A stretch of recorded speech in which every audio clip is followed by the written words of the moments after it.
अस्सलाम एवरीवन, कैसे हैं? उम्मीद है कि आप सब लोग खैरियत से होंगे। जैसे कि आप लोगों को पता है कि हमने लेक्चर सीरीज स्टार्ट की हुई थी बिजनेस रजिस्ट्रेशन की। हमने 5 लेक्चर्स कवर कर लिए थे। आज हमारा 6 लेक्चर है जो कि एचआर मैनेजमेंट के सेक्शन में पर है। और हमने 2 लेक्चर्स कवर किए थे एचआर मैनेजमेंट सेक्शन के। तो आज हमारा एचआर का जो है थर्ड और लास्ट लेक्चर होगा। और हम स्टार्ट करते हैं लेक्चर को। सबसे पहले बात करते हैं जी performance management system. Performance management system is the systematic approach to measure the performance of employees. Performance management system में एक ऐसा सिस्टम है जो हर ऑर्गेनाइजेशन में ज़रूरी होता है। इस पे आप एम्प्लॉयज़ की परफॉर्मेंस को मैनेज कर रहे होते हैं और मेजर कर रहे होते हैं, और एज अ रिजल्ट उनको रिवार्ड दे रहे होते हैं। रिवार्ड किसी भी सूरत में हो सकता है, एज अ फाइनेंशियल रिवार्ड भी हो सकता है, नॉन फाइनेंशियल रिवार्ड भी हो सकता है। ये एक ज़रूरी स्टेप होता है। इससे एम्प्लॉयज़ को मोटिवेशन मिलती है और वो काम को फिर इफेक्टिवनेस तरीके से कर रहे होते हैं। It is a process through which the organizations align their mission, goal and objectives with available resources. For example, manpower, material, etc. system and set the priorities. ये ऐसा प्रोसेस है जिसमें ऑर्गेनाइजेशन अपने गोल्स को, मिशन को, objectives को align कर रही होती है। किसके साथ? एम्प्लॉयज़ के साथ, मटेरियल के साथ, या उसके पास कोई भी रिसोर्सेज हैं, फाइनेंशियल रिसोर्सेज हैं, अच्छा टेंजिबल रिसोर्सेज है, इनटेंजिबल रिसोर्सेज हैं, बिल्डिंग है या कोई भी रॉ मटेरियल है, या आपके पास सिस्टम है। और इस तरह प्रायोरिटीज़ को सेट करती हैं ताकि उनके जो ओरिजिनल मतलब रियल गोल्स हैं, रियल गोल्स अचीव हो सकें, कंपनी का जो मेन ऑब्जेक्टिव है वो अचीव हो सके, टारगेट्स अचीव हो सकें, और दूसरी तरफ एम्प्लॉय की सेटिस्फेक्शन हो सके, और जो अपनी अवेलेबल रिसोर्स हैं, मतलब जो आपके पास इस वक्त रिसोर्सेज हैं, उनको बेहतर तरीके से यूटिलाइज कर सकें। इस सब प्रोसेस को परफॉर्मेंस मैनेजमेंट सिस्टम कहते हैं।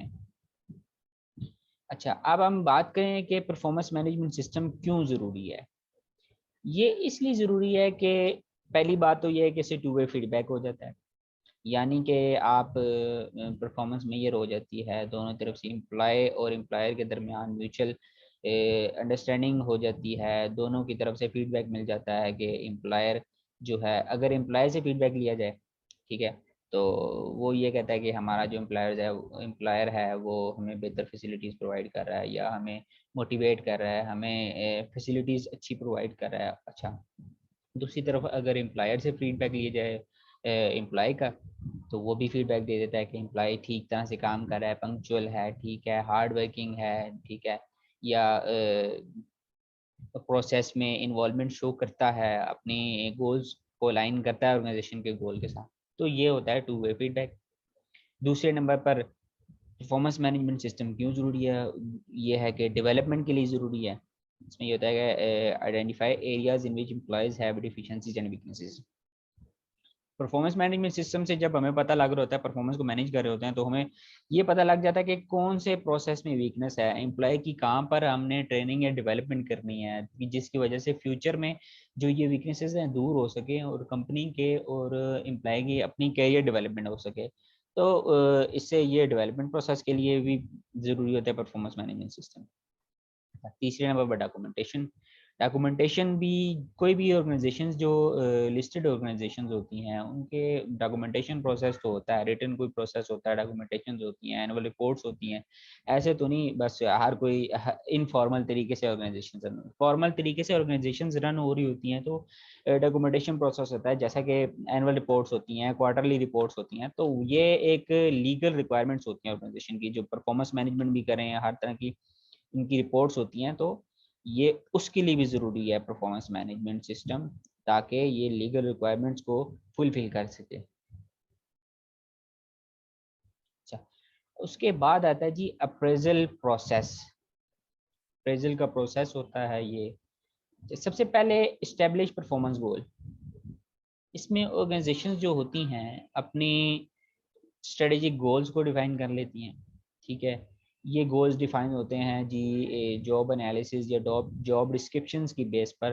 कोई भी जो पोजीशन है उसके बारे में जब जॉब एनालिसिस किया जाता है, जॉब डिस्क्रिप्शन बनाई जाती है कि इस जॉब के लिए क्या क्या चीज़ क्या मतलब ड्यूटीज़ होंगी, कौन कौन से टास्क परफॉर्म करने होंगे, उसकी बेसिस पर ऑर्गेनाइजेशंस जो होती हैं वो परफॉर्मेंस के स्टैंडर्ड्स सेट कर देती हैं कि इस स्टैंडर्ड की परफॉर्मेंस होनी चाहिए। अच्छा, दूसरे नंबर पर communicate performance standards with employees. दूसरे नंबर पर होते हैं कि जो भी गोल सेट किए होते हैं ऑर्गेनाइजेशन ने या किसी मैनेजर ने या किसी टीम लीडर ने गोल सेट कर दी थी, वो गोल्स को कम्युनिकेट करते हैं टू द एम्प्लॉइज।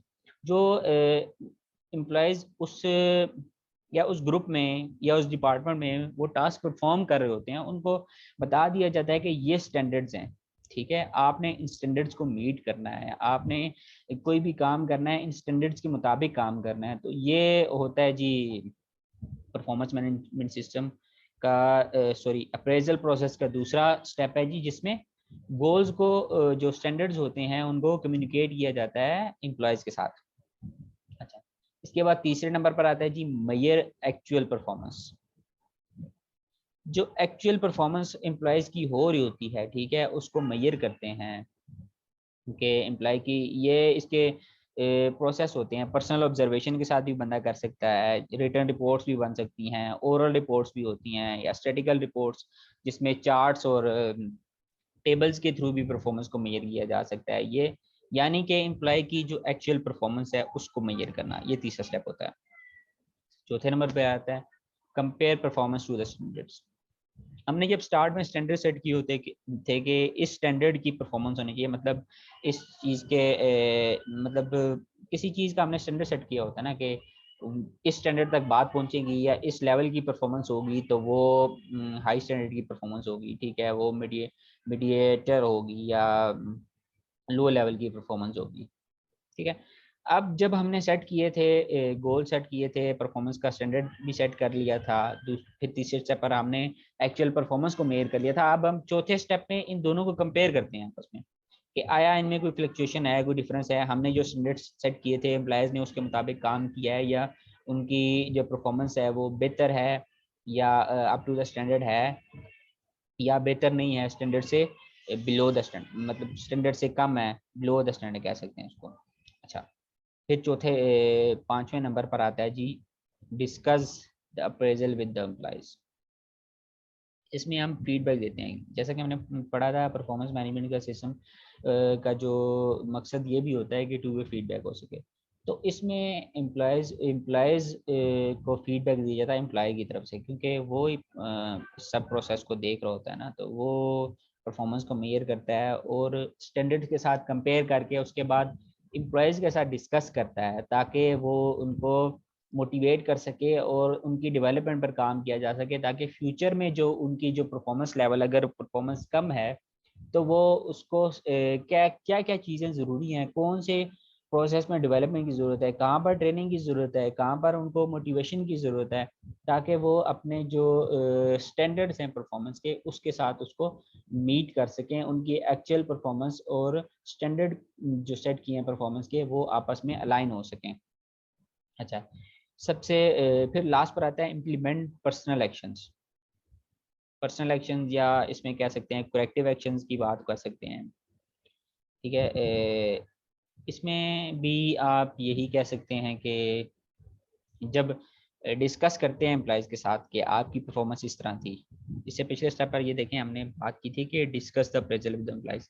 जब एम्प्लॉयज़ के साथ डिस्कस किया तो लास्ट पर फिर इम्प्लीमेंशन या करेक्टिव एक्शन प्लान होता है। इसमें फिर वही बात है कि हम मैं ये ऐसा प्लान सेट करते हैं या ऐसे प्रोसेस को लॉन्च करते हैं या डेवलपमेंट करते हैं एम्प्लॉयज़ की या ट्रेनिंग करते हैं ताकि उनके जो है परफॉर्मेंस स्टैंडर्ड्स और एक्चुअल परफॉर्मेंस को अलाइन कर सकें, ताकि ऑर्गेनाइजेशन के भी गोल्स अचीव हो सकें और एम्प्लॉयज़ के जो अपने गोल हैं वो भी अचीव हो सकें।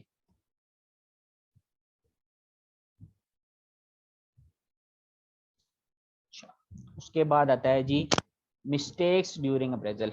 अच्छा, जब भी कोई एम्प्लॉयज़ की अप्रेजल की बात होती है, कोई भी एम्प्लॉयर जो होता है ऑर्गेनाइजेशन का या कोई मैनेजर होता है वो अप्रेजल को के लगा होता है, तो वो कुछ मिस्टेक्स होती हैं जो कॉमनली होती हैं हर ऑर्गेनाइजेशन में तकरीबन सेम ही कुछ पाई जाती हैं। तो हम देखते हैं। तो देखें तो ब्रॉडरली देखें तो 5 तरह की मिस्टेक्स होती हैं जो परफॉर्मेंस रिव्यू के टाइम अकर होती हैं। पहले नंबर पर waiting for the performance appraisal to give feedback. अच्छा, वो इस वेट में होते हैं कि जी परफॉर्मेंस अप्रेजल आ जाए, उसके बाद वो अपना फीडबैक देते हैं। वो अपना पर्सनल मतलब या एक्चुअल परफॉर्मेंस को नहीं देख रहे होते, जो उनकी मतलब एज अ ऑब्जर्वेशन उन्होंने देखी होती है या एज अ रिपोर्ट उन्होंने देखी होती है। वो परफॉर्मेंस में ये अप्रेजल का वेट कर रहे होते हैं फीडबैक देने के लिए। अच्छा, दूसरे नंबर पर आता है जी अवर एम्फसाइजिंग रीसेंट परफॉर्मेंसेस। वो जो जिस तरह लाइफ ऑफ फाइफो होता है जी इन्वेंट्री मैनेजमेंट सिस्टम में, फर्स्ट इन फर्स्ट आउट और लास्ट इन फर्स्ट आउट, उसी तरह इसमें भी अवर एम्फसाइज करते हैं रीसेंट परफॉर्मेंस पर। इम्प्लाई की अगर अप्रेजल लगाई जा रही है, फीडबैक दिया जा रहा है, तो पूरे साल की परफॉर्मेंस को इग्नोर किया जाता है, कुछ रीसेंट परफॉर्मेंस को देख लेता है। रिसेंटली जो लास्ट मंथ की परफॉर्मेंस है उसकी बेसिस पर वो फीडबैक दे देते हैं जी।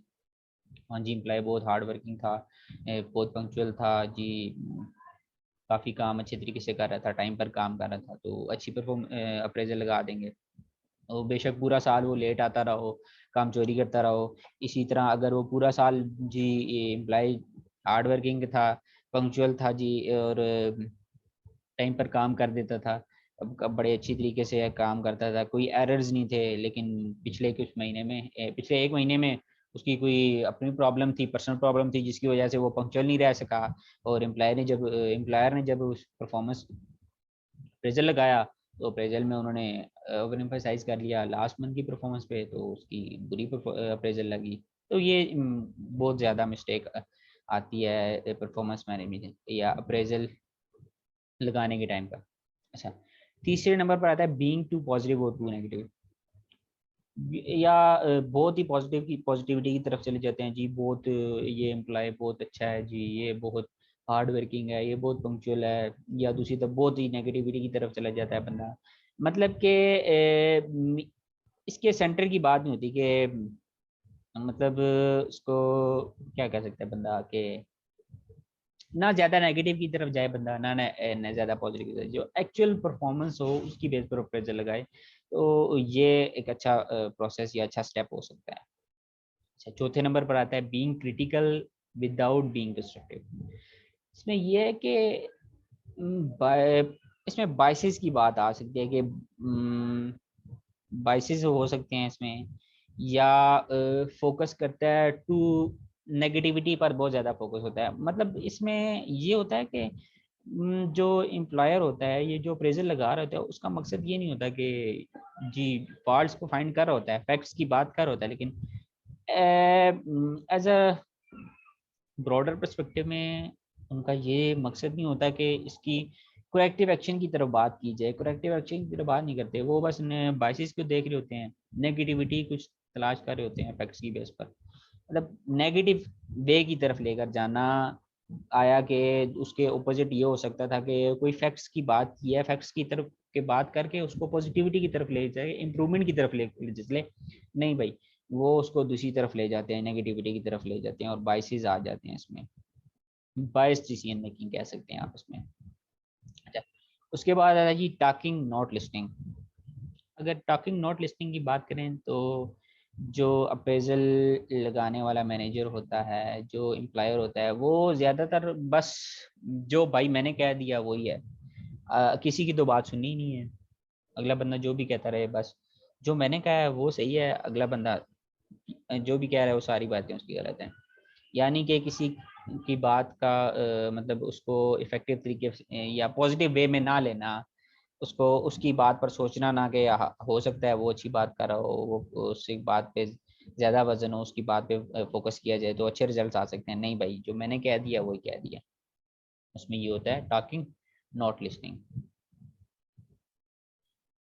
उसके बाद आता है जी अप्रेजल के मेथड्स कौन कौन से होते हैं। अप्रेजल के मेथड्स की बात करें तो जो ब्रॉडर पर्सपेक्टिव में अप्रेजल के मेथड्स हैं वो 3 हैं।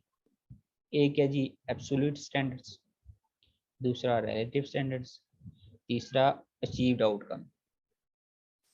अब हम एक एक को बारी बारी देख लेते हैं, एक में है हर एक के आगे डिफरेंट टाइप्स हैं। एब्सोल्यूट स्टैंडर्ड्स की बात करें तो employees performance is measured against established standards.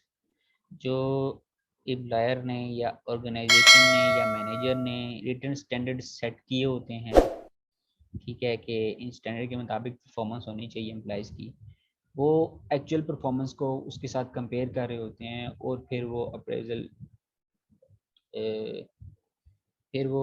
Appraisal employees की लगा रहे होते हैं। तो इसको कहते हैं absolute standard. Valuation is independent of any other employ.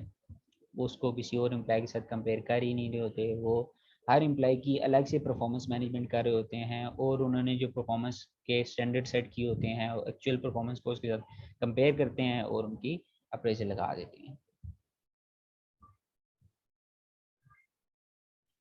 अच्छा, इसमें पहली टाइप आती है जी क्रिटिकल इंसिडेंट अप्रेजल्स। इसमें होता है बेस्ड ऑन की behaviour स्टेटिंग effective and ineffective job performance. Critical incident appraisal method जो होता है, इसमें ये होता है कि जो एम्प्लॉयर होता है या सुपरवाइजर होता है वो अप्रेजल लगा रहा होता है एम्प्लॉयज़ की किसी एक क्रिटिकल इंसिडेंट की बेस पर। तो इसकी एग्जांपल इस तरह ले सकते हैं कि अगर किसी ऑर्गेनाइजेशन में किसी टाइम कोई फायर का कुछ यानी कि कहीं किसी टाइम पे किसी डिपार्टमेंट में आग लगी थी ऑर्गेनाइजेशन में, तो जो एम्प्लॉयज़ का उसका रद्द अमल था, उन्होंने कैसा उसके ऊपर रिएक्ट किया था उस इंसिडेंट पर, उसकी बेस पर वो अप्रेजल लगा दे। यानी कि जब आग लगी थी तो एक एम्प्लॉय ने किया था जी, अब सुपरवाइज़र को इन्फॉर्म कर दिया था, इमीडिएटली सुपरवाइज़र को कॉल कर दी थी कि सर जी आग लगी है, तो उसको उन्होंने 5 नंबर दे दिए।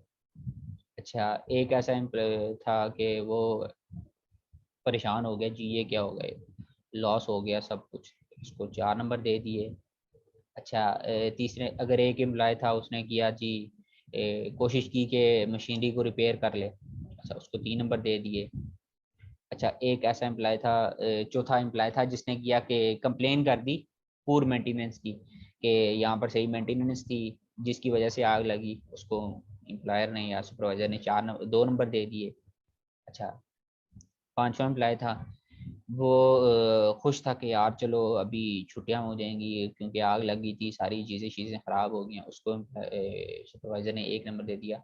ये उसने मार्किंग जो की, उसने जो स्कोरिंग की एम्प्लॉयज़ की, वो इस क्रिटिकल इंसिडेंट के रिजल्ट में जो एम्प्लॉयज़ का रिएक्शन था, उन्होंने जो आगे से रिएक्ट किया या कुछ बात की उस इंसिडेंट के बाद, तो उसकी बेस पर उसने अप्रेजल लगा दी, उसकी बेस पर उसने एम्प्लॉयज़ की कैटेगरीज में डिवाइड कर एम्प्लॉयज़ को कैटेगरीज में डिवाइड कर दिया और उनकी स्कोरिंग कर दी। अच्छा, उसके बाद आता है checklist appraisal. Appraisers checks of behaviors that apply to the employee. The evaluator uses a list of behavioral descriptions and checks of behaviors that apply to the employee.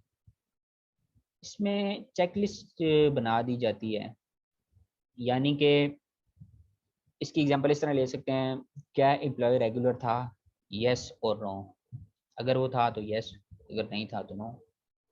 अच्छा, क्या एम्प्लॉय रिस्पेक्ट करता था अपने सबऑर्डिनेट्स की, yes और no, हाँ या ना।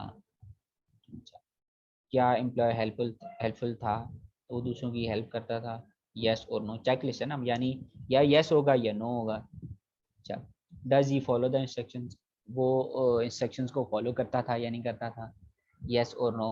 मतलब चेक लिस्ट लगा दी जाती है, चेकलिस्ट मेथड है ये। इसमें दो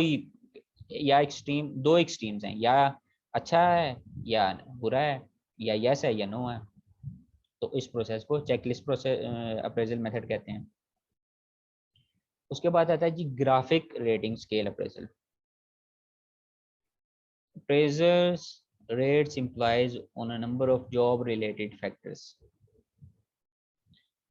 अच्छा, इसमें भी ग्राफ के थ्रू अप्रेजल लगाई जाती है एम्प्लॉयज़ की। ग्राफ पर एक्स एक्सिस पर अगर आप रख दें जी एम्प्लॉय की डायमेंशन, वर्क डायमेंशंस की बात करें, अटेंडेंस होगी, उसका बिहेवियर कैसा था सबऑर्डिनेट के साथ, वो हेल्पफुल था या वो दूसरों पर कितना डिपेंडेंट था, या वो सिंसियर था वर्क के साथ या नहीं। और दूसरी वाई एक्सिस पे अगर हम रख दें poor, Fairlie poor, fairly good, good, excellent, ये स्केल्स सेट कर दें। अच्छा, अटेंडेंस की बात करें तो फिर उसी तरह जिस तरह आप क्वेश्चनर फिल करते हैं रिसर्च में, आप कोई भी रिसर्च कंडक्ट करते हैं क्वेश्चनर के थ्रू, लोगों से क्वेश्चन फिल करवाते हैं, तो आपने इसी तरह के स्केल सेट किया होता है, रेटिंग स्केल सेट किया होता है कि agree, strongly agree, disagree, strongly disagree, या पार्शली डिसएग्री, इस तरह की बात करते हैं। इस तरह की जो प्रोसेस होता है, इस तरह का जो स्केल यूज़ किया जाता है, उसको ग्राफिक रेटिंग स्केल कहते हैं। अच्छा, तो हम बात कर रहे थे अटेंडेंस की, तो हम ये देखते हैं कि जी ठीक ही था अटेंडेंस में, तो फेयरली गुड कर देंगे। अच्छा, बिहेवियर देखेंगे, पुअर था, फेयरली पुअर था, फेयरली गुड था, अगर एम्प्लॉय का बहुत अच्छा बिहेवियर का था तो गुड, गुड कर देंगे इसको। सिंसियर था वर्क के साथ, poor, poor, fairly good, good, excellent, sincere, excellent पे कर दिया। मतलब कि एम्प्लॉय को जज करना या उसकी परफॉर्मेंस के देखना कि अटेंडेंस कैसी थी, उसकी बेस पर उसको स्केल रेटिंग कर देना। उसके बाद बिहेवियर पर को देख कर रेटिंग कर देना। उसके बाद डिपेंडेंसी, उसके बाद ऑनेस्टी, सिंसेरिटी, इन सब चीज़ों को ग्राफ के थ्रू रेटिंग करना, ये होता है graphic rating scale appraisal method. उसके बाद आता है force choice appraisal. Appraisers ponder set of statements that appear to be equal favorable, then choose a statement that best describes the implies.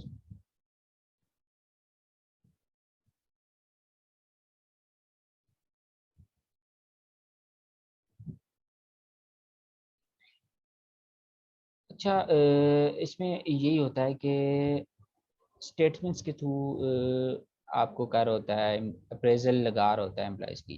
हमने चेकलिस्ट में तो ये किया था ना कि वो एक्सट्रीम्स की बात करता है, या यस होगा या नो, या नो होगा।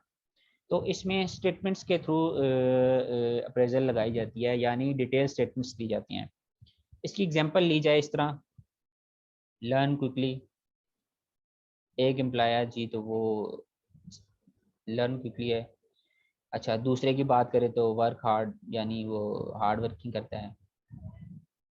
अच्छा, पहले की बात करें तो उसका जो काम होता है करने का तरीका जो है वो रिलायबल है, इफ़ेक्टिवनेस है जी, वो कभी कभी एब्सेंट होता है। यानी कि आप किसी भी एक एम्प्लॉय को देखते हैं, फॉर एग्जांपल एम्प्लॉय ए है, आप उसकी अप्रेजल लगा रहे हैं, आप इन स्टेटमेंट्स आप लिख रहे होते हो कि ये जी जल्दी काम कर लेता था, एम्प्लॉय आपके सामने खड़ा है, या आप खुद एम्प्लॉय के जहन में रख के कह रहे हो जी, आप उसकी अप्रेजल लगा रहे हो, स्टेटमेंट्स लिख रहे हो खुद से। ये इसमें ये होता है कि ज़्यादातर बायस बंदा कह सकता है इसको ना, क्योंकि आप खुद से लिख रहे हो जी, वो टाइम पर आता था। अच्छा, फिर आप लिख रहे हो जी वो इफेक्टिवनेस भी उसके काम में थी। अच्छा, इसी तरह फिर जब दूसरे एम्प्लॉय की अप्रेजल लगा रहे हो, हाँ जी ये हार्ड वर्किंग था, हाँ जी ये दूसरों का कोऑपरेट करता था, हाँ जी लेकिन ये पंक्चुअल नहीं होता था, कभी लेट आता था, एफिशिएंसी इसके काम में नहीं थी। मतलब स्टेटमेंट्स के थ्रू आप डिस्कस कर रहे होते या अप्रेजल लगा रहे होते हो। उसके बाद आता है जी behaviour anchor rating scale, BARS. Appraisers rate implies on factors that are defined by behavior descriptions, illustrating various dimensions along each rating scale. इसमें भी वो इम्प्लाइज की जो होता है बिहेवियर, उनके बिहेवियर को डिस्क्राइब कर रहा होता है। अच्छा, एक एम्प्लॉयर जी वो कस्टमर्स को है जी इग्नोर करता है कि उनकी हेल्प ना करे, ठीक है, उसको 1 पर रेट कर देते हैं। अच्छा, एक एम्प्लॉयर जी वो कस्टमर्स को यही देखता है कि कस्टमर्स नेसेसरी अननेसेसरी वेट करते रहे, मतलब वो कस्टमर को खाली बैठा होता है, उसके आगे कोई कस्टमर नहीं बैठा होता, लेकिन वो टोकन को कॉल नहीं कर रहा होता कि नेक्स्ट कस्टमर आ जाए, वो अननेसेसरी वेट करवा रहा होता है। तो इसको 2 मार्क्स दे देते हैं। अच्छा, एक एम्प्लॉयर जी वो कस्टमर को जो भी उसे परचेज कर रहे होते हैं उनको थैंक यू नहीं बोलता, तो इसको तीसरे नंबर पर स्केल कर देते हैं। अच्छा, एक एम्प्लॉय है जी, वो कस्टमर के क्वेश्चंस को अच्छे तरीके से आंसर कर रहा होता है, उनकी क्वेरीज को सॉल्व कर रहा होता है, उसको चौथे नंबर पर स्केल कर देते हैं। उसके बाद आता है एक एम्प्लॉय है, वो हर ट्रांजैक्शन को टाइमली कंप्लीट करता है, प्रॉपर तरीके से काम को कर रहा होता है, उसको स्केल 5वें नंबर पर रख देते हैं। मतलब हायर लेवल, इसी तरह लेवल्स हाई हो रहे हैं। पहले पर था जो, अगर वो कस्टमर की हेल्पिंग कर रहा था वो सबसे नीचे था, मतलब उसको एक नंबर पर रखा गया, लोअर की तरफ था, ठीक है। दूसरे नंबर पर कस्टमर को अननेसेसरी वेट कर, दूसरे नंबर पर आ गया। इसी तरह रैंक्स बढ़ते जा रहे हैं, स्केल्स बढ़ते जा रहे हैं on the behaviour of their at the workplace, यानी कि एम्प्लॉयज़ का जो बिहेवियर है वर्क प्लेस पर, उसकी बेसिस पर स्केल पर डिवाइड कर रहे हैं। अच्छा, एक एम्प्लॉय जी वो कस्टमर्स को अच्छे तरीके से ग्रीट करता है, सलाम दुआ करता है, फिर उनको उनकी सारी प्रॉब्लम्स को सॉल्व करता है, उसको सबसे ऊपर रखा, छठे नंबर पर आ गया। उसके बाद एक एम्प्लॉय जी वो हमेशा ट्राई करता है कि सिंसियरली कस्टमर्स की हेल्प करे, ठीक है, उनको अच्छे तरीके से बताए कि कौन सा आइटम किस जगह पर पड़ा हुआ है, उनकी मतलब कि सिंसियरिटी से काम कर रहा है, तो वो सबसे ऊपर आ जाएगा 7वें नंबर। इस तरह स्केल्स में स्केल्स में डिफाइन कर देते हैं, तो फिर हर एम्प्लॉय को इस स्केल के मुताबिक जज करना, ये होता है बिहेवली एंकर रेटिंग स्केल बार्स। तो ये थे हमारे एब्सोल्यूट स्टैंडर्ड अप्रेजल में की जो आगे टाइप्स थी। उसके बाद आता है जी रिलेटिव स्टैंडर्ड। रिलेटिव स्टैंडर्ड्स में सबसे पहले नंबर पर आता है जी group order ranking. Employees are placed in a classification reflecting their relative performance such as top 1/5। इसमें ये होता है कि एम्प्लॉयज़ को दूसरों के साथ कंपेयर किया जा रहा होता है कि उनकी ग्रेडिंग सेट कर दी जाती है, या रिलेटिव से जैसे जाहिर हो रहा है कि दूसरों के साथ कंपेयर किया जाता है। ग्रुप ऑर्डर रैंकिंग मतलब ग्रुप में डिफाइन कर देते हैं, और इसकी एग्जांपल ऐसा है कि high achievers 15 number, high average performer होंगे तो उसमें उसमें फिर कैटेगरी ऑर्डर्स रैंकिंग कर देंगे। अच्छा, फिर एवरेज परफॉर्मेंस की बात होगी तो फिर उसमें रैंकिंग कर देंगे। लो एवरेज परफॉर्मेंस की बात होगी तो फिर उसमें अलग से फिर रैंकिंग हो जाएगी। लो परफॉर्मेंस की बात होगी फिर उस तरह अलग से रैंकिंग हो जाएगी, मतलब ग्रुप ऑर्डर रैंकिंग कर देते हैं इस तरह। उसके बाद आता है जी individual ranking. Employees are rank from highest to lowest. इसमें एम्प्लॉयज की अपनी रैंकिंग की जाती है, उनकी उनकी यानी कि हाईएस्ट टू लोवेस्ट रैंकिंग कर देती है। जिस तरह हमने स्केल्स में मैं कर दिया था, poor, Fairlie poor, fairly good, good, excellent, उसी तरह पुअर, एवरेज या आउटस्टैंडिंग के ऊपर मार्क्स दे देते हैं, 1 से लेकर 10 तक हम नंबरिंग कर देते हैं। अच्छा, अटेंडेंस को देखा जाए जी, एम्प्लॉय की अटेंडेंस ठीक थी, वो पंक्चुअल था, वो वक्त पर आता था, उसको हम 9 मार्क्स दे दें, या 10 मार्क्स दे दें, 8 मार्क्स दे दें। अगर वो कभी लेट कभी जल्दी आ जाता था तो एवरेज पे रख दें, 5 नंबर दे दें उसको। इसी तरह उसका बिहेवियर कैसा था सबॉर्डिनेट्स के साथ, फिर उसके बाद सिंसियर था वो वर्क के साथ, यानी डिपेंडेंसी थी, वो लोग ऑनेस्टी से काम करता था, इफेक्टिवनेस थी उसके काम में। इसी तरह हम इंडिविजुअल की जो हाईएस्ट से लोवेस्ट रैंकिंग कर रहे होते हैं, मतलब उसके इसी तरह जब हमने स्केल्स सेट कर दिया ना 1 से लेकर 10 तक, 1 पे पुअर है, 10 पे आउटस्टैंडिंग है, और सेंटर में 5 पर एवरेज है, तो उसकी जो बिहेवियर है या उसकी जो परफॉर्मेंस है, अपनी परफॉर्मेंस है इंडिविजुअल की अपनी, उसकी बेसिस पे हम उसे रैंक कर रहे होते हैं। उसके बाद आता है paired comparison. Each individual is compared to every other, final ranking is based on number of times the individual is preferred member in a pair। अच्छा, इसमें भी पेयरिंग कर दी जाती है एक मेंबर की दूसरे के साथ। एक साइड पर आप इसकी एग्जांपल को मैं आपको गूगल से दिखा देता हूँ, एक सेकंड।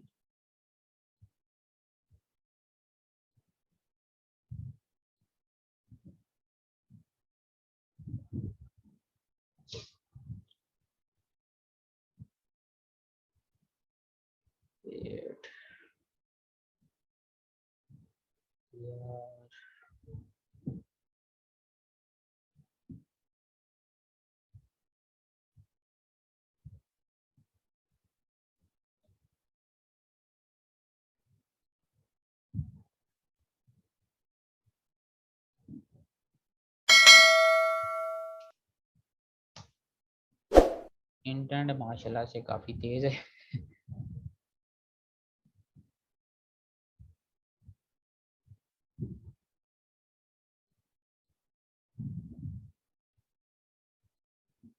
ये बेस्ट देखें अगर इसको तो।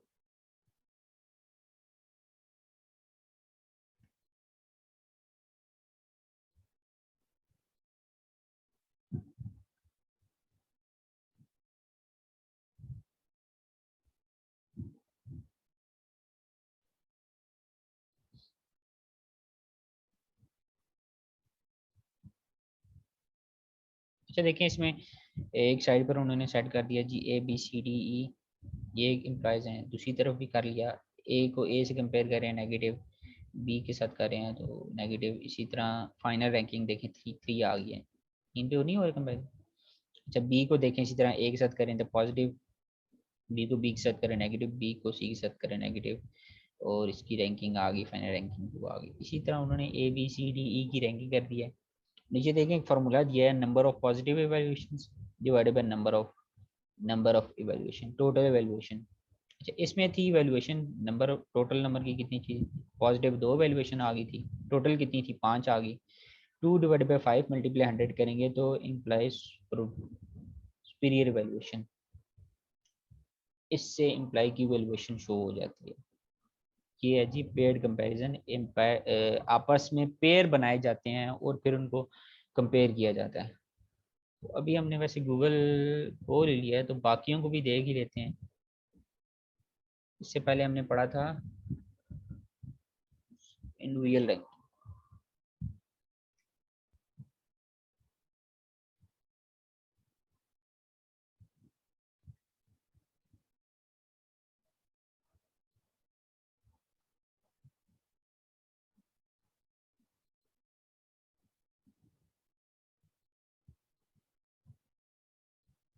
ये वाली भी देखें जी, पेयर वाली एग्जांपल है, देखें आपस में पेयर बना दिए उन्होंने। इंडिविजुअल रैंकिंग भी देखें, ये हमने सेट कर दिया था, उन्होंने एक स्केल बनाया था 1 से लेकर 10 तक, देखें स्केल बनाया हुआ है। 1 पर पुअर है, 5 पे एवरेज है, 10 पर आउटस्टैंडिंग है। अटेंडेंस है जी, उनका बिहेवियर कैसा है सबऑर्डिनेट के साथ, सिंसियर है वर्क के साथ, या वो डिपेंडेंसी लोगों पर कितनी है, तो उसकी बेसिस पर उनकी नंबरिंग कर दिया, उनकी स्कोरिंग कर दिया। अगर वो ज़्यादा पंक्चुअल था अटेंडेंस में तो 10 मार्क्स हैं, कभी लेट कभी जल्दी तो 5, अगर वो हमेशा लेट आता था तो पुअर की कैटेगरीज में आ जाएगा। इसी तरह इंडिविजुअल रैंकिंग कर रहे होते हैं। उसके बाद था जी ग्रुप ऑर्डर रैंकिंग।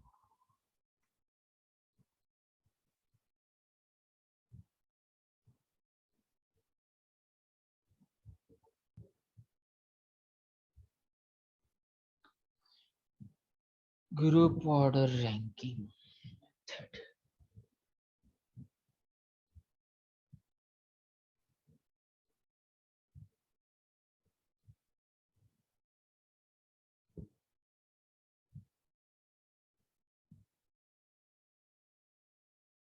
ये देखिए बताया हुआ है कि the group order ranking method of force distribution method similar to grading on a curve and it requires the evaluator to place implies into a particular classification. For example 15 पे high performer को set कर देता है जी, 20 पे high average performance को कर देता है, उसके बाद एवरेज परफॉर्मेंस को the group order ranking groups में ऑर्डर में रैंकिंग कर देता है एम्प्लॉयज की। जैसे इंडिविजुअल ऑर्डर रैंकिंग हमने की थी ना इससे पहले, जो हमने देखा था कि वो 1 से लेकर 10 तक स्कोरिंग कर देता है, इसी तरह ग्रुप में वो ऑर्डर रैंकिंग कर देता है। तो उससे पहले फिर हमने पढ़ा था behaviour anchoring scale performance method.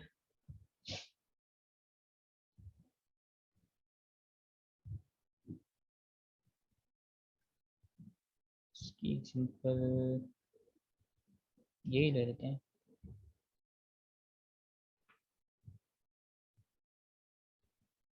देखें उनके बिहेवियर्स की बेस पर वो कर रहा था। Have no plan and schedule of work and concept of realistic due dates, मतलब वो कंसेप्चुअल उनको प्रॉम नहीं कर रहा होता। इसकी बेस्ट एग्जांपल वैसे हमने कौन सी ली थी, आगे जो पढ़ा था वो देख लेते हैं।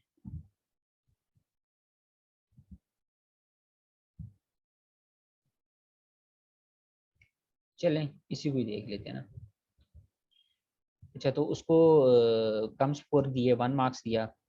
अच्छा, दूसरा, have a sound plan but neglects to keep traces and targets, dates और टू रिपोर्ट स्केड्यूल। मतलब कि वो टारगेट्स को नहीं देखता, स्केड्यूल को नहीं करता, तो उसको 2 मार्क्स दे दिए। ये ऐसे ही है कि बिहेवियर्स जो हो रहे होते हैं एम्प्लॉय के, ऑन द जॉब बिहेवियर जो होता है उसकी बेसिस पर रेटिंग कर रहे होते हैं। इससे पहले हमने पढ़ा था फोर्स्ड फोर्स्ड चॉइस।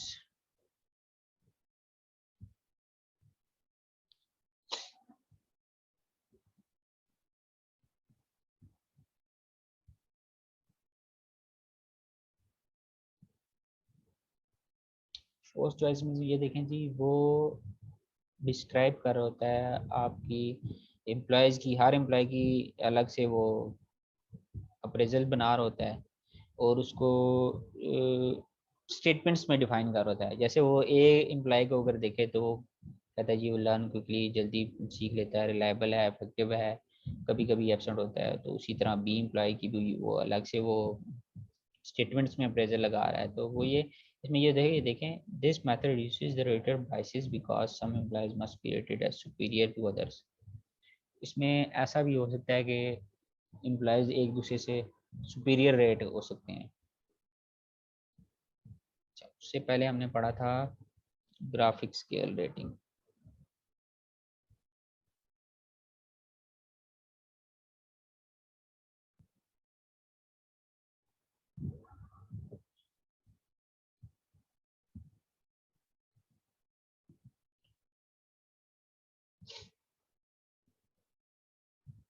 ये देखिए, ग्राफिक स्केल रेटिंग में हर एम्प्लॉय के अलग से ग्राफ बना दिया जाता है।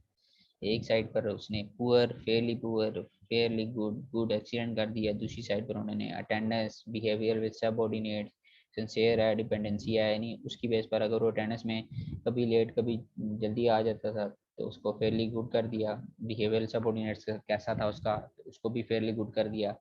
वर्क के साथ सिंसियर था, उसको गुड कर दिया। दूसरों पर डिपेंड होता था ज़्यादा या डिपेंडेंसी शो करता था तो उसमें एक्सीलेंट कर दिया। मतलब ये उसको हर एम्प्लॉय को अलग से आप ग्राफिक रेटिंग कर रहे होते हैं। पहले हमने कौन सा पढ़ा था, चेकलिस्ट।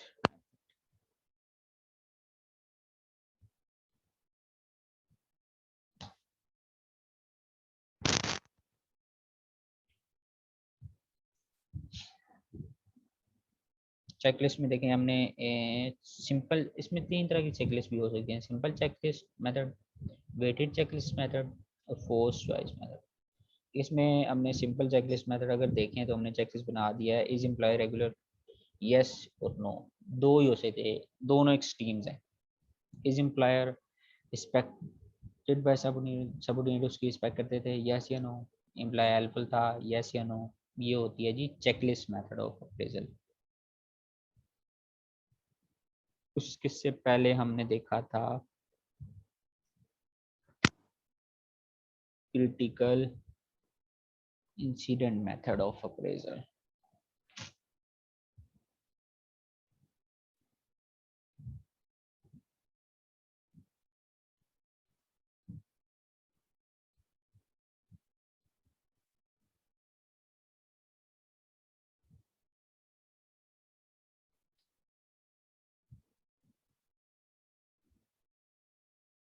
ये देखें, जैसे हमने कोई एग्जांपल ली थी ना आगे के, फॉर एग्जांपल फायर लग जाती है जी, आग लगी किसी डिपार्टमेंट में, कोई सडन ब्रेकडाउन हो गया, कोई एक्सीडेंट हो गया, तो एम्प्लॉयज़ के जो रिएक्शन है, अगर वो सुपरवाइज़र को इन्फॉर्म कर रहा है इमीडिएटली तो उसको स्केल पे 5 पे रेटिंग कर दिया।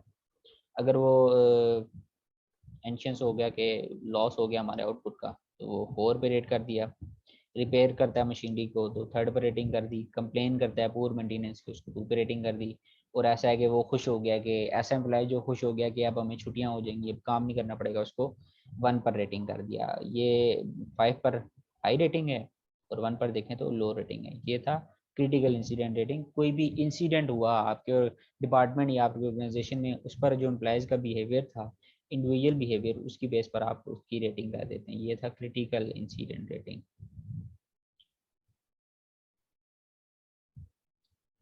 तो हम बात कर रहे थे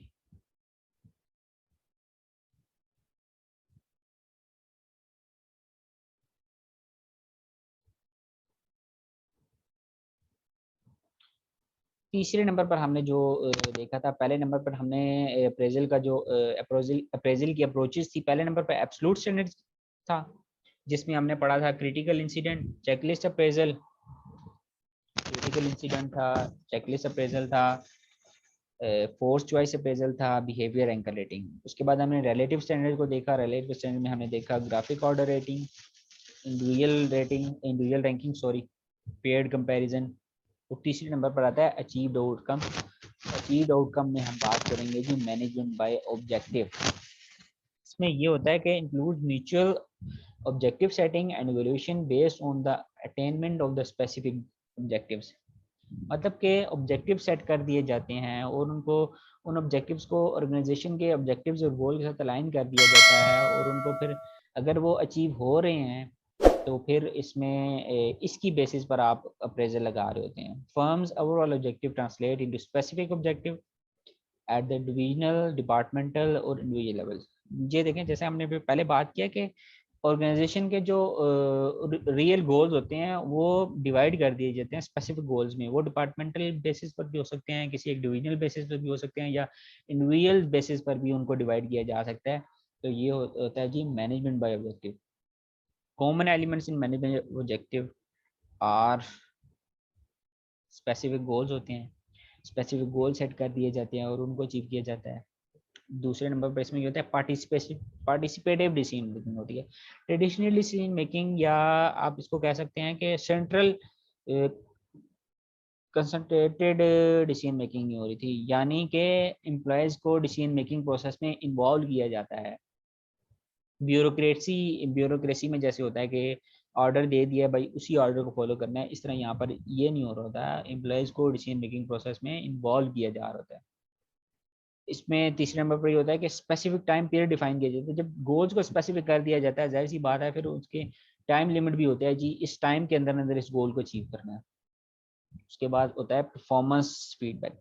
ये बहुत ज़रूरी स्टेप है, क्योंकि जब आप गोल सेट कर देते हो, इसके स्टैंडर्ड्स को सेट कर देते हो, फिर जाहिर सी बात है उसका फीडबैक लेना, परफॉर्मेंस को मेजर करना, ये तो बहुत ज़रूरी है, ताकि हमें पता लग सके कि हमने जो स्पेसिफिक गोल्स बनाए हैं, जो हमारा जो मेन टारगेट है, वो अचीव हो रहा है या नहीं हो रहा। इसके बाद हम देखते हैं जी for an effective performance appraisal meeting.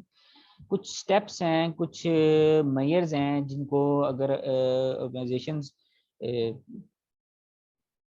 देख ले तो उनकी जो अप्रेजल का जो प्रोसेस है वो स्मूथ हो सकता है, इफेक्टिव हो सकता है, उसमें एफिशिएंसी आ सकती है, उसमें बाइसनेस कम हो सकती है।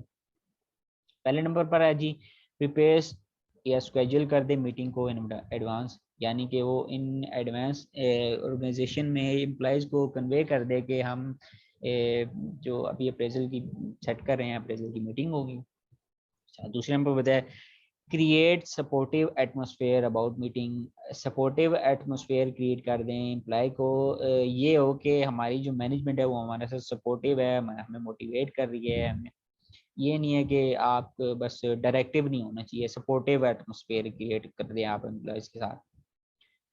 तीसरे नंबर पर डिस्क्राइब अप्रेजल पर्पस, कि आपका ये जो अप्रेजल है इसका पर्पस क्या है, इसका टू वे फीडबैक हो रहा है या कुछ मोटिवेशन है इसका हमारा पर्पस, या लीगल डॉक्यूमेंटेशन के लिए हम अप्रेजल्स कर रहे हैं। चौथे नंबर पर आता है involve employee in appraisal discussion. Discussion appraisal की जब भी डिस्कशन करें, एम्प्लॉयज़ को इन्वॉल्व करें, उनकी उनका फीडबैक भी लेना चाहिए। Focus on behaviour not employee, यानी कि किसी भी एम्प्लॉय का कोई बिहेवियर है, उस बिहेवियर को फोकस करें, एम्प्लॉय को ना टारगेट करें। आप बिहेवियर को फोकस करें, यानी अगर बिहेवियर में कुछ डेफिशिएंसी है तो उस डेफिशिएंसी को ओवरकम करने की कोशिश करें, ना कि आप एम्प्लॉय को टारगेट करें, उस एम्प्लॉय को ही बस हम अगले पूरा साल यही बोलते रहें भाई आप में ये खामी है, भाई आप में ये खामी है। ऐसा नहीं करना चाहिए, आप बिहेवियर को टारगेट करें और उस जो डेफिशिएंसी है उसको ओवरकम करने की कोशिश करें। साइट स्पेसिफिक एग्जांपल, आप उनको साथ एग्जांपल्स कोड करें, ऐसे सक्सेसफुल ऑर्गेनाइजेशंस की एग्जांपल्स को कोड करें। अगर कंपेटिटर की एग्जांपल दे दें कि हमारे कंपेटिटर में जो एम्प्लॉयज़ हैं या वो एम्प्लॉयज़ के साथ उनका रवैया कैसा है या उनकी परफॉर्मेंस कैसी है, तो उनकी एग्जांपल्स के साथ आप समझा सकते हैं। अच्छा, give positive and negative feedback, positive और नेगेटिव फीडबैक दोनों दें, लेकिन नेगेटिव फीडबैक का ये मकसद नहीं होना चाहिए आप अगले बंदे की तजलील कर रहे हो। ये होना चाहिए कि आप अगले बंदे को उसके थ्रू उसको करेक्टिव एक्शंस की बात करें कि वो उसको एक पॉजिटिव वे में ले और उसको ओवरकम करने की कोशिश करें। उसके बाद 8वें नंबर है ensure employee understood appraisal. Employee को ये हो कि अप्रेजल का मकसद क्या है, उनको इस बात का पता हो कि अप्रेजल से क्या फ़ायदा हो रहा है, उनका अपना भी फ़ायदा हो रहा है, ऑर्गेनाइजेशन का भी फ़ायदा हो रहा है, मतलब इसका जो गोल क्या है अप्रेजल का, ये एम्प्लॉयज़ को पता होना चाहिए। नंबर 9 पर जनरेट डेवलपमेंट प्लान। ये है कि इस सब का लास्ट पे जो मकसद है वो डेवलपमेंट होनी चाहिए एम्प्लॉयज़ की, ताकि फ्यूचर में जो एम्प्लॉयज़ हैं उनकी डेवलपमेंट हो सके, उनके स्किल्स को डेवलप हो सके, उनके काम में बेहतरी आ सके। उसके बाद हम देखते हैं जी compensation. Compensation is the total cash and non-cash payment that you give to an employee in exchange for the work that they do for your business. Compensation में ये है कि इन कैश में भी हो सकती है, नॉन कैश बेनिफिट्स हो सकते हैं जो आप अपने एम्प्लॉयज़ को as a result, as a reward दे रहे होते हैं जब वो आपकी ऑर्गेनाइजेशन में वर्किंग कर रहा है या ऑर्गेनाइजेशन का एम्प्लॉय है। तो उस एम्प्लॉय को आप इन रिवार्ड जो भी पेमेंट कर रहे होते हैं ना, वो उसको कंपनसेशन कहते हैं। It is typically one of the biggest expense for a businesses with employees. ये अगर बिजनेस की बात करें तो जाहिर सी बात है उनके लिए एक्सपेंस ही है, क्योंकि वो तो अपनी जेब से पे कर रहे होते हैं। अच्छा, 30 number, compensation is more than an employees regular paid wage. ये अगर एम्प्लॉयज़ को आप रेगुलरली जो उनकी सैलरी है, अगर कुछ डेली वेजर है या मंथली सैलरी है किसी एम्प्लॉय की, कंपनसेशन की बात करें तो ये उससे अपर होती है। ये एक बोनस की सूरत में हो सकती है, कुछ कैश है या नॉन कैश की सूरत में भी हो सकती है। मतलब ये कि उस सैलरी के अलावा जो दिया जाता है ये उसमें आ जाता है। अच्छा, उसके बाद आता है जी it in may includes other type of wages and benefits. अगर इसमें बात करें तो इसमें बेसिक पे भी एक्स्ट्रा दी जा सकती है, कमीशन भी दिया जा सकता है, ओवर टाइम भी पेमेंट, ओवर टाइम की पेमेंट भी हो सकती है। अच्छा, इनकम टिप्स भी दी जा सकती हैं, बोनस पेमेंट भी हो सकती है। अच्छा, रिकग्निशन पेमेंट भी हो सकती है।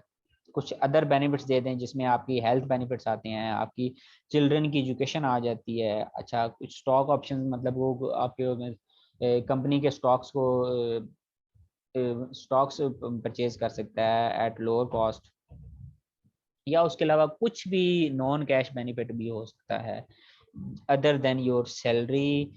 योर रेगुलर सैलरी की बात करें या रेगुलर डेली वेजर की बात करें, तो रेगुलर डेली वेज के अलावा जो कंपनसेशन दी जाती है ये कैश भी हो सकती है, नॉन कैश भी हो सकती है, इस सबको कहते हैं कंपनसेशन।